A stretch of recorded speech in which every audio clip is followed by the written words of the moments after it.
consistently I get good reviews from my work. Now I don't want to put my legs up and cool my heels. I don't want to get complacent at all because one bad review is coming. Like it's going to happen.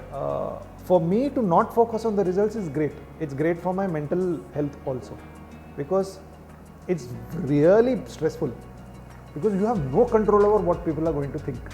So it's really stressful, and it's so stressful that people fall sick and ill. You get breakouts, you get spasms and all kinds of stuff. It's crazy.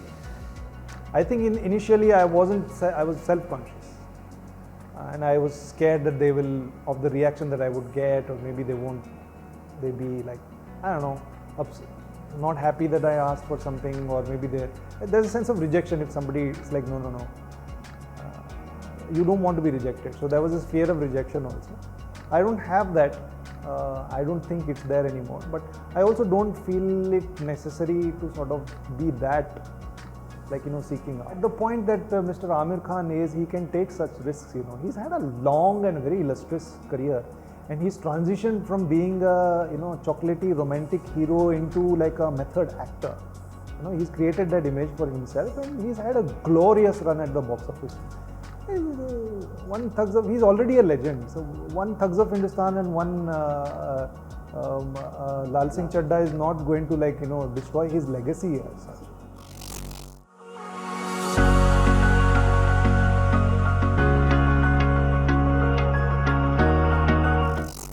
Gulshan, I was watching an interview of yours where actually you had mentioned that about 99.9% of actors, they never actually achieve the kind of success they envisioned. Yeah. They might go on to achieve several things. It could be in the form of fame or critical success, but what they had in mind, they perhaps never envisioned. Could that be said of most films as well? I don't know. Don't take that statistic with a pinch of salt. There's a point I'm trying to make, so I said it. I don't think it can be applied to films also. It's a completely different metric altogether. We have to look at films differently. Yes, it is a subjective medium.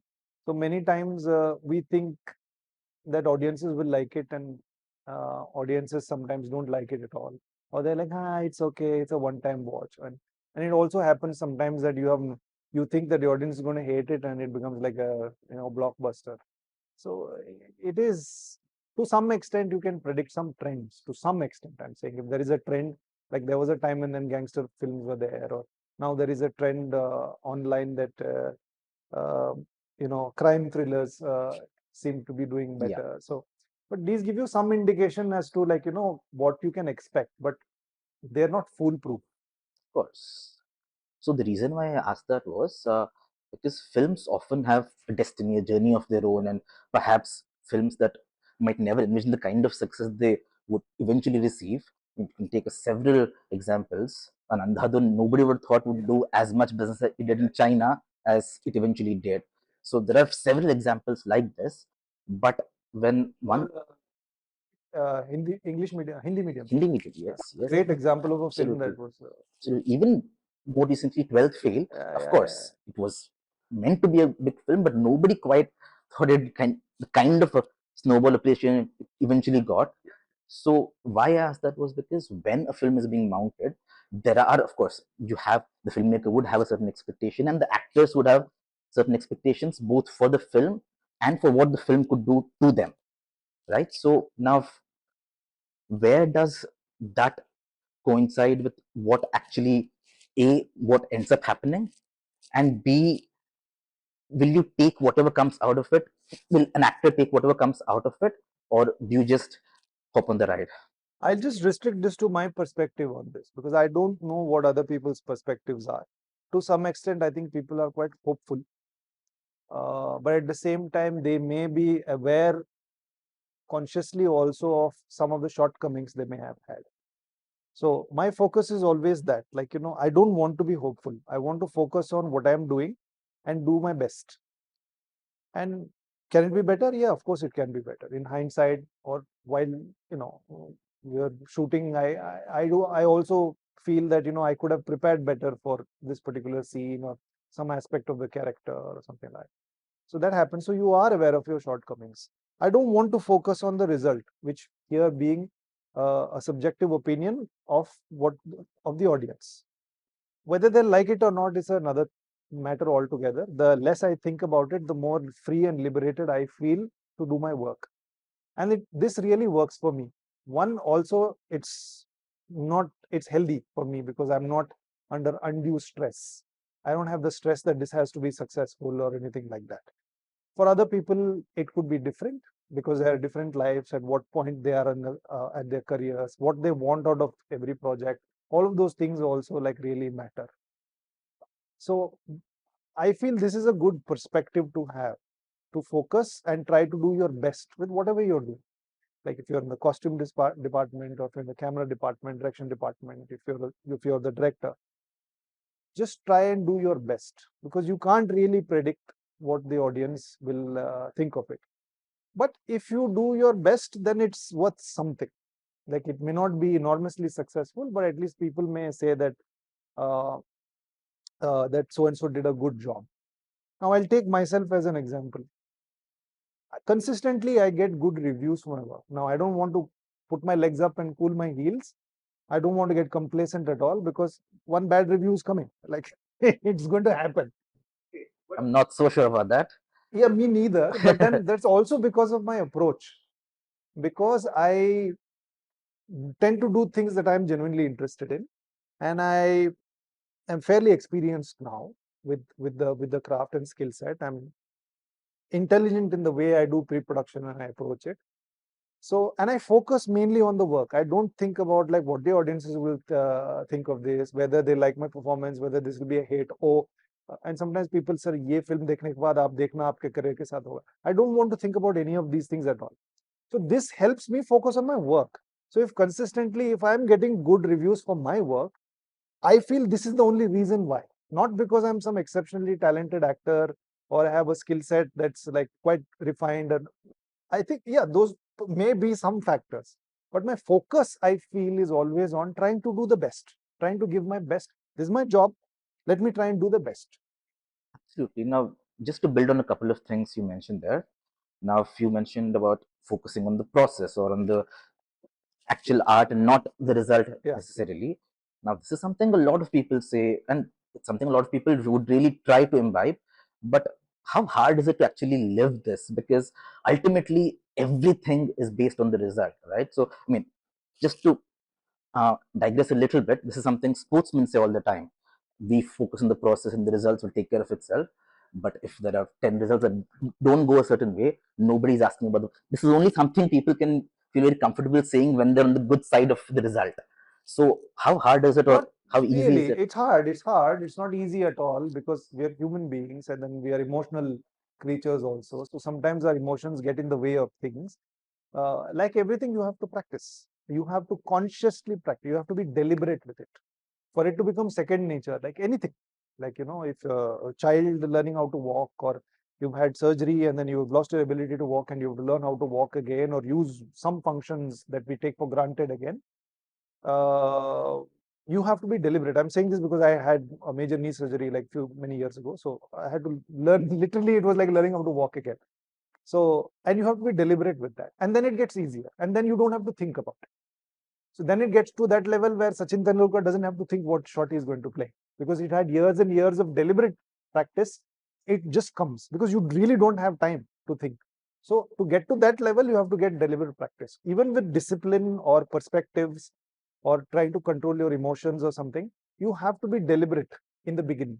And then with time and consistent efforts, it will get easier. So, which is which is very much true, and I completely agree with that thing a lot of sportsmen have. Yeah, yeah. Like, Pep Guardiola, who's a very famous football coach, is the most successful and most decorated football coaches of all time.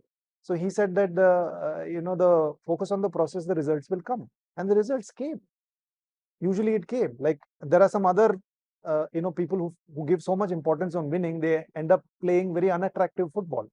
But that's not really the same that they would say about, like, Pep's teams. They play very attractive and very beautiful football.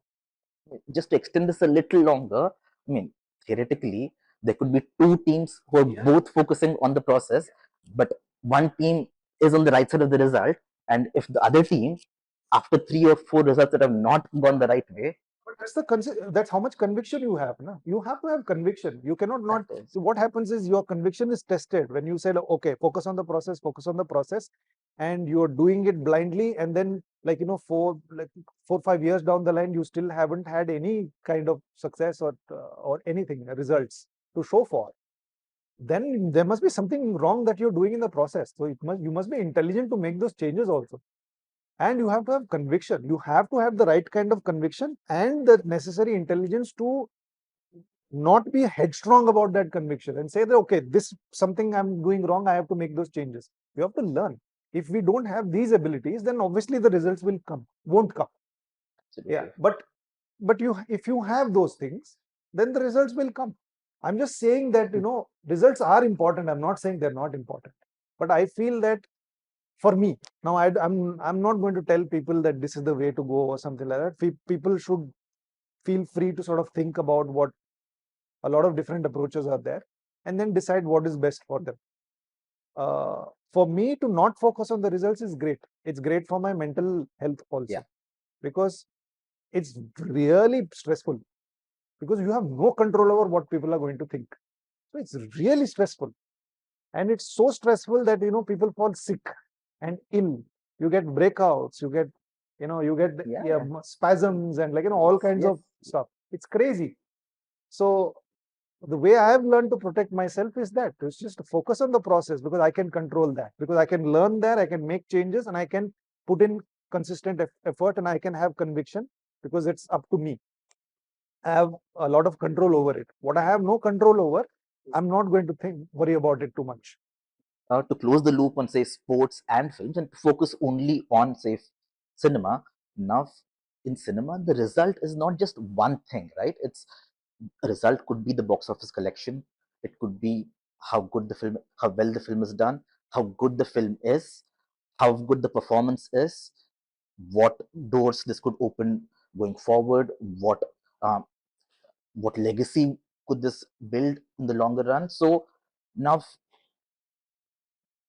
especially for someone like you, a couple of boxes will always be checked. I mean, not to just flatter you, but purely in terms of your performance, like you said, that is not something that, I mean, you almost know that you're going to get that from a film if you're in it, and if certain actors are in it. But the other boxes, now, I'm sure, even with the conscious attempt to focus on the process, does it not almost hurt that perhaps with all the effort you put in the process, the results are not? No, it doesn't hurt at all, because it's incidental. What is in my control is what I'm going to worry about, which is how I use my craft, my skill. Do I show up on time? Am I a thorough professional? What is the work environment that I create with other people? I want to make this better. I want people to, people hire me because they think I'm a good actor, but I want them to feel that they're glad they hired me, because it was wonderful working with me. So that's this is the result I want, but this also takes time, and it'll happen over a period of time. So, but I'm not going to uh, uh, tailor make. And how will I achieve this? If this will achieve, then I have to focus on all of these things that I can control. Isn't showing up on time, creating an environment where it's conducive for doing creative work, working well with others, uh, being well prepared as an actor. This I can do. So then this result that I want, I will get at some point of time. People will naturally start seeking. But whether these projects will be enormous financial successes is something that I have no control on. I have zero control. Absolutely. Most people have zero control.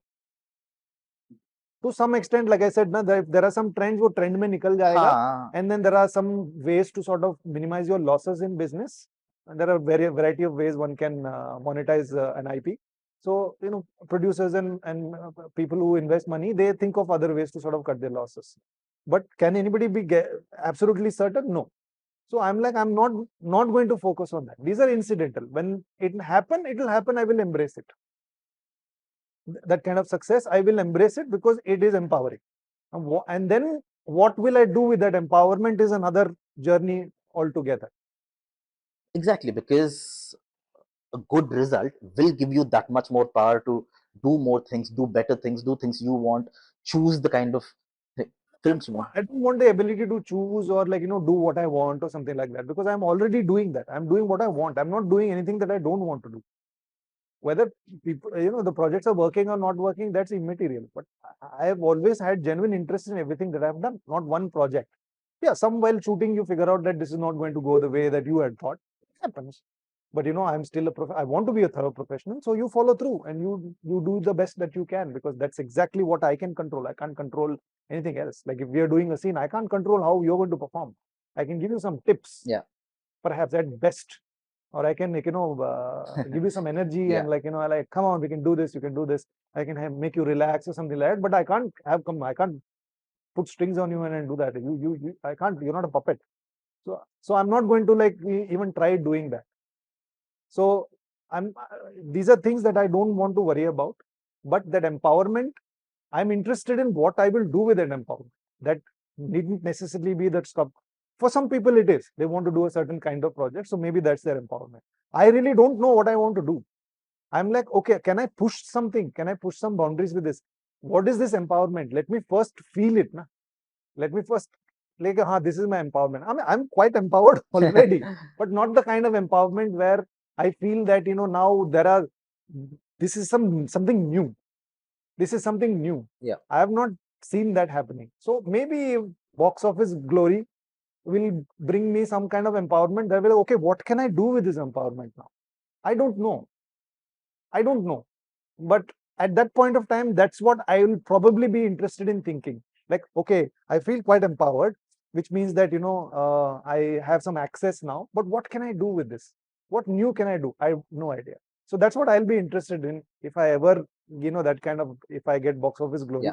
then that's what I would be interested in.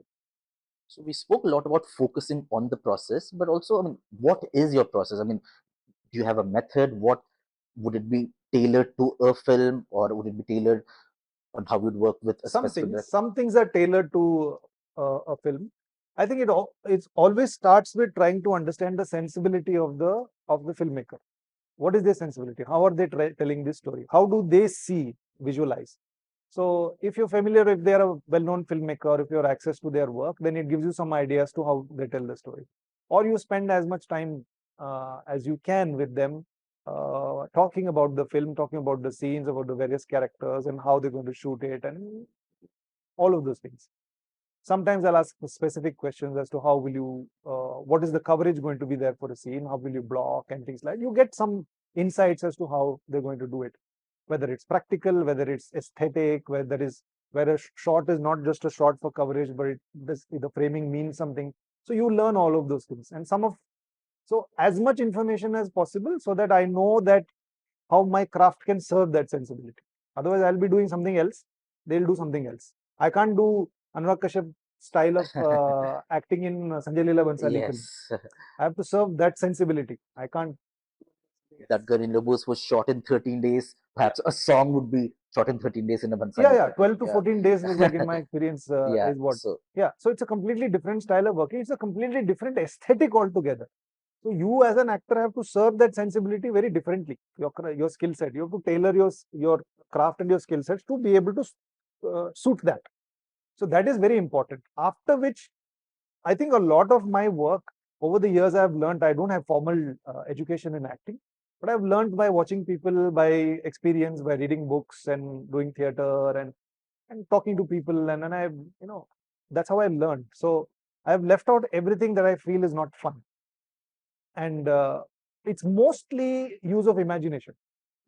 I mean, that's in its core. That's what it is, and then you keep adding things to it as and how it's the project demands.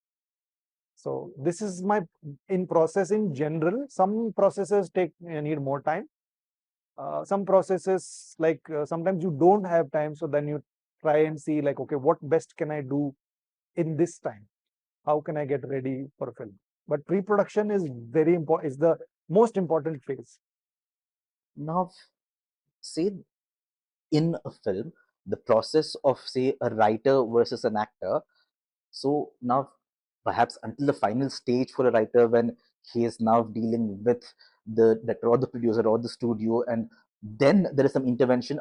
Otherwise, the process is practically, he can completely control the process and do what suits him.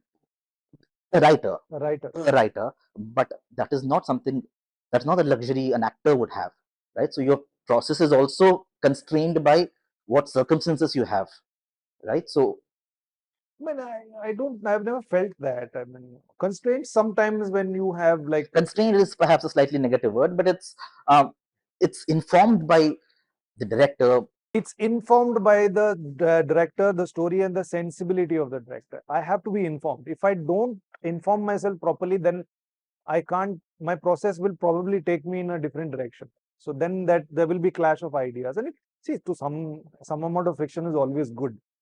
Is always good. It's good for growth. So, but if I can't be on a complete tangent, and which is why I reiterate that it's paramount for me to understand the sensibilities of the makers. How are they seeing this story? How do they want to tell this? So I need to understand that. So then I can pitch my performance accordingly, and I can have my process. If I'm not clear, then I'm doing something else, and then their expectation is something else, and it won't match. Or sometimes with some directors, you get complete freedom. They don't interfere. It's like, we trust you. You know this character better than any of us. Take it and run with it. Yes, I mean, again, speaking about your roles vis-a-vis your process vis-a-vis certain directors, and ever since we referenced Anurag Kashyap and the Gun Yellow Boots, I can't stop thinking about your introduction scene in the Yeah. film. Uh, Now, if Mr. Kashyap, over several interviews in different contexts, multiple films, has spoken about his method where he would often want to perhaps shoot a scene in one take, perhaps multiple Long cameras. takes. Yeah. Exactly. Now, I can only assume that that scene in when Ruth enters the house and you're already there with your henchmen was perhaps shot. I mean, it's not a one take scene, but it's perhaps Multiple long takes. exactly. Yeah. So you have a chance to build to a certain high point in that scene where you slap her. Now that to me was the most disturbing and the most thrilling scene in that film. Now you might not get a chance to do something like that in a film where a director would not do that. So is it, I It's mean, different. No? So then their sensibilities and the way they see something and the way they shoot something is different. I know with Anurag Kashyap, this is how he would like to. I mean, he doesn't do it anymore, I think. But at that yeah, point of time, he would do that. Even Vasan also had a pretty similar style. Not the same, but similar style. At least the first one that I did with Vasan was Peddlers. The long takes, a lot of improvisations. But there is a preparation that goes to before that also with the script and with the character. I got the time to sort of build the character, and only then I brought it on set. And there on set, in on Yellow Boots, it's like, okay, you know what the scene is, just flow. yeah. So then your flow, and then Kalki is doing something, Tani was doing something. So all of that is coming together. It's a very enjoyable process, but it's very indulgent also, because the editors have to really, yeah, it's a tough job for that. Yes, yes. But then cut to like working with, say, Mr. Bansali. He'll set a shot, and then you have to do that. Even more difficult, the most difficult I had was with working with Pradeep Sarkar. He doesn't shoot masters. Straight away, he'll come to mid shots and close-ups and very stylized shots, like shooting an ad film. And then you had to bring your process to sort of serve that. And we Yes, get so used to doing masters, because after doing 2-3 masters, we understand that, okay, in this space, the and this is dynamics how of the the space. pacing Yeah, should yeah. be, and this is the dynamics of the scene, and this is more or less what we'll do. And then you can sort of try and push the performance more. But he doesn't do that. So but you still have to, work. So but and and sometimes I feel that I shouldn't fight these, because it's pushing me in a direction, maybe something new I will discover. I may have a preferred way of working, but if I am not allowing people to push me, then I'm never going to achieve something new that I didn't think that I would. So many times, it is frustrating. You're like, do I have to really do this? But then at the end, you feel like, I think I did something which was interesting. Like, I was unexpected. Uh, to move to a slightly different tangent, you briefly mentioned about spontaneity there. One thing I'm always fascinated, say when when watching or reading what actors have to say is, um, different actors have slightly different take on spontaneity. Some would perhaps feel that that is the only true way to perform. There are several actors who perhaps would disagree. Uh, First of all, slightly broad question: what do you feel? How important? Spontaneity requires preparation. If I have prepared, I'll be spontaneous. Where I was trying to go with that, yeah. Yeah. So my pre-production is good. If it's strong, then I can be on set, because being on set is technical. You have the cameras, you have the lights and everything. You have to be mindful of all of these things. You can't do whatever you want. And within that, you can be spontaneous if you are well prepared. If you know your character really well, if you understand that scene well, you can be spontaneous. There is scope for impulse to sort of take over. Spontaneity is also simulated a lot of times. That's skill.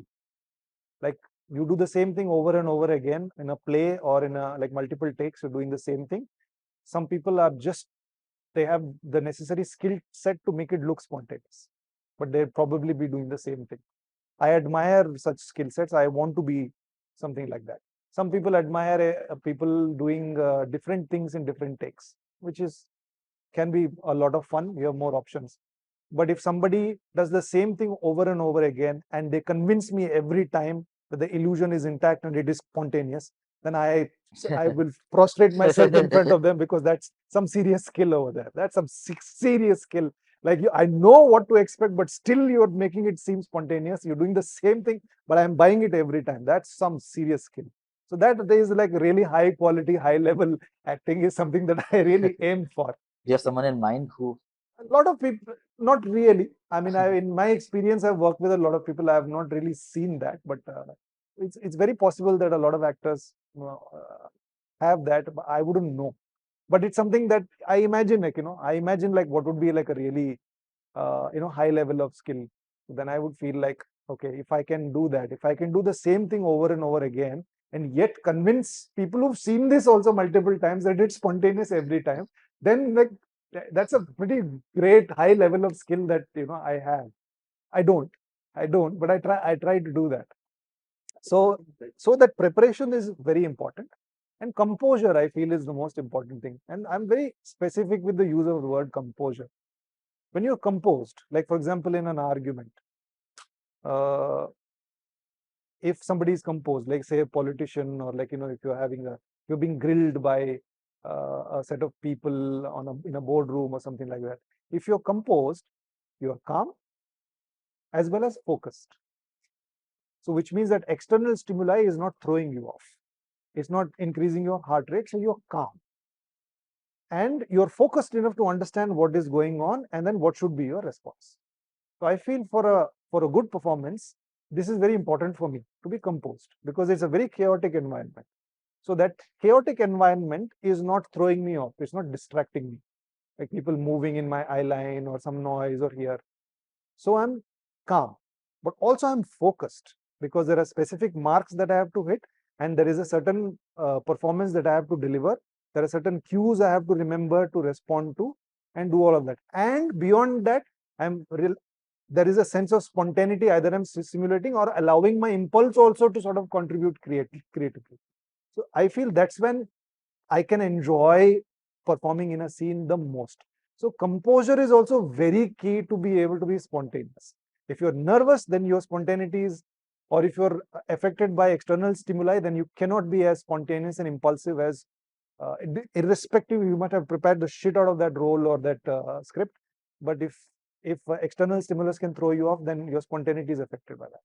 I'm fascinated by um, the amount of importance you're putting on composure, because uh, would you think it's a reasonable? Most important.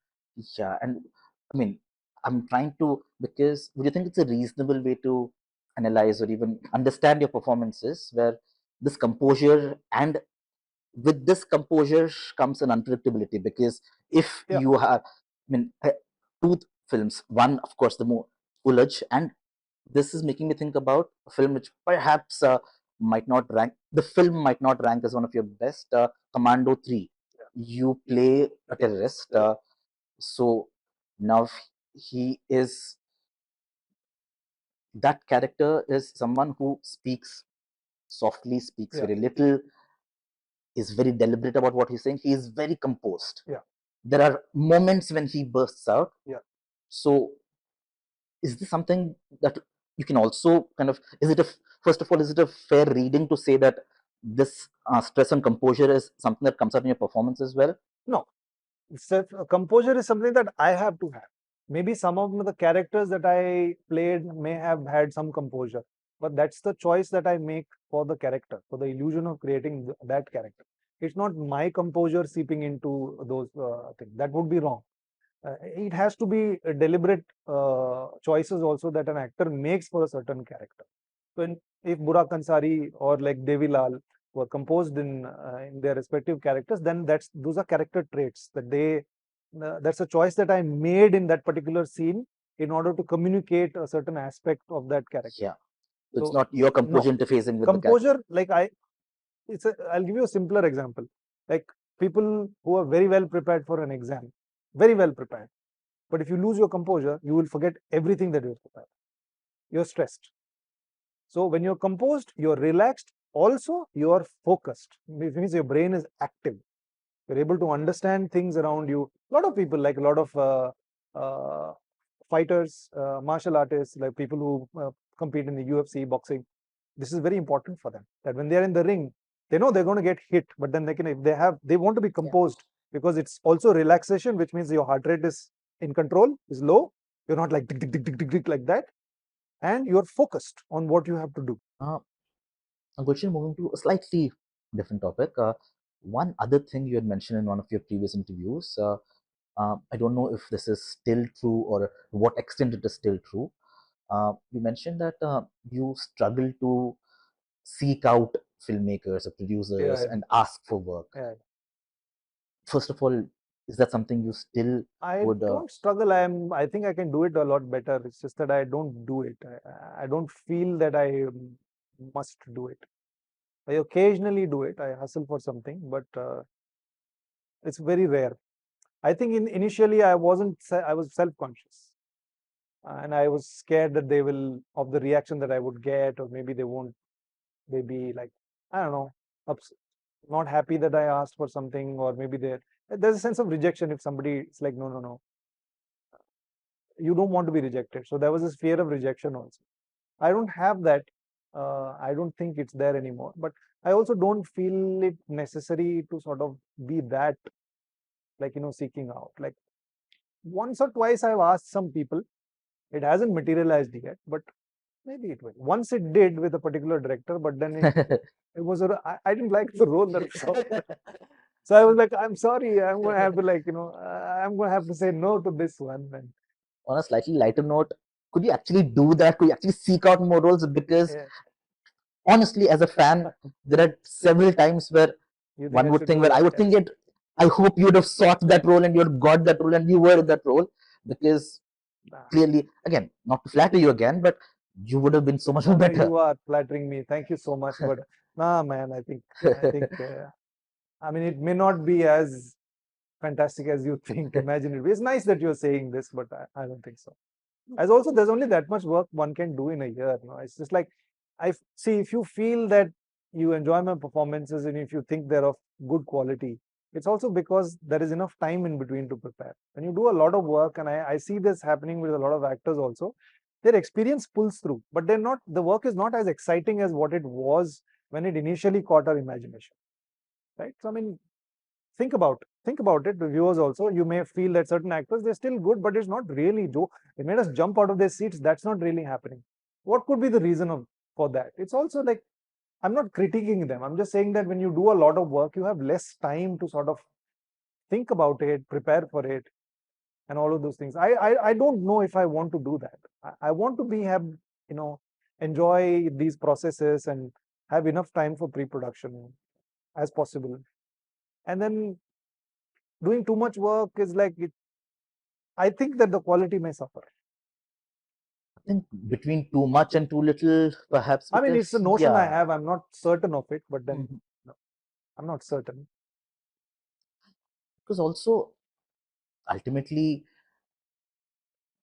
choosing, say, again, I don't want to necessarily take examples of different actors, but someone like an Amir Khan, it was a very, very conscious choice Yeah, to make very few films, and yeah, uh, that for a long time that worked quite. And these actors used to do like 12 films a year in the 90s, and then to coming to do one in like 2-3 years or 5 years. Yeah. So what could be the reason behind that? And it's a very well documented thing as to how much effort he puts into his films. So you cannot do that if you're doing 12 films a year. But when you spend I'm not even that. I don't even put that much Of effort. course. I'm like, that's a different league altogether. I can't afford to, because I need to run my household also. I don't make that much money for film. I don't think anybody does as much. No, some people do. But then I'm just saying that, that level, he's a proven box Yeah, office giant. yeah. So, yeah. But on the flip side, should you spend that much time, or even say a year and a half, and now film is not entirely in the actor's control, Yeah. and unfortunately, you end up with the Thugs of Hindustan. Now you've invested that much time, and you don't have much to show for it. So perhaps if you're a little more, I don't know, man. It's like it's a choice. it's a very At the point that Mr. Amir Khan is, he can take such risks. He's had a long and very illustrious career, and he's transitioned from being a chocolatey romantic hero into like a method actor. He's created that image for himself, and he's had a glorious run at the box office. He's already a legend. So one Thugs of Hindustan and one Lal Singh Lal Singh Chadda is Chaddha. not going to destroy his legacy as such. I don't think after Lagan and Dil Chahte, But then I wish, he like, defined an era. I'm a lot of actors. I remember Rajkumar saying it one time that he wishes that he had the luxury, gets to a stage But where he can Rajkumar do does a lot of no, films but for. that's what he wish that he get to a stage where he can do that. He can do like one film in like 3 years or something like that. He's not. Neither am I. Will I be? I don't know. Would I want to? I don't know that either. I just feel like sometimes I need a bit of time where I'm not doing anything also. It's just like too much work otherwise. I won't have fun. I mean, acting is fun for me. It's really fun. I mean, how else? I don't know how to explain this in a way that, it is really fun. I enjoy it. I enjoy pretending to be other people that I'm not. And, but I don't want to do it all the time. I think that is the perfect segue to slightly move away from Gulshan the actor to Gulshan the person, because the pinned tweet you have on Twitter is, only in hindsight am I able to value the contribution of boredom. Yeah. Could you explain that? When you're bored, you have to do something with your life, right? Like I'm an only child, so most of the time I was bored. I would just cook up stories in my head and actually enact them. I would amuse myself. I would actually physically play all the different characters. Sometimes just sitting in a chair, I would just imagine all of those characters. Some people, because they're bored, they'll, I don't know, like read a book or learn a skill, or I don't know, go out and walk and look at the flowers, or I don't know, meet some people and start talking to them who might impact their life, or they might fall in love. I don't know. Boredom is of great value. When you're bored, all the great inventions that have happened in our life, they also happened because people didn't have to go out and forage for food and and make ends meet. They had some extra time and like, okay, what can I do with this time? But is boredom this fruitful to the average person? Or I'm sure it is. Yeah. If you have some time, then if you're bored, then I mean, one thing you can do is you can just like fill it with nonsense, which will not. And some people choose to sort of, let's say, okay, let me just learn something, or what can I do with this time that can be fun and then productive also. I don't know. That's what inventors also thought, I suppose. and actors inherently have a fair amount of free time anyway, right? So I don't know. I do. I want to. I want to also. I want to even be. when someone is Yeah, I want to be working on bored. the set, Yeah. I mean, I watch a lot of YouTube, and I feel that it's a great resource, a great source of inspiration and information also for me. And I've really enjoyed that. And that's what I usually do when I'm bored. And I'm not watching some stupid reel or some funny stuff, which I do also. I enjoy it as much as anybody else. But I also have a variety of interests which are academic, such as weapons, guns, and yeah, and then arms like swords and composite bows. History, I am very interested in history, historical context of things, electoral politics, not ideological politics, but electoral politics of India. So I have academic interests in them, and there are wonderful people making wonderfully informative information about all such things. Gulshan, thank you so much for giving us the time. My It was an pleasure. absolute pleasure to speak to My you today. pleasure. Thank you.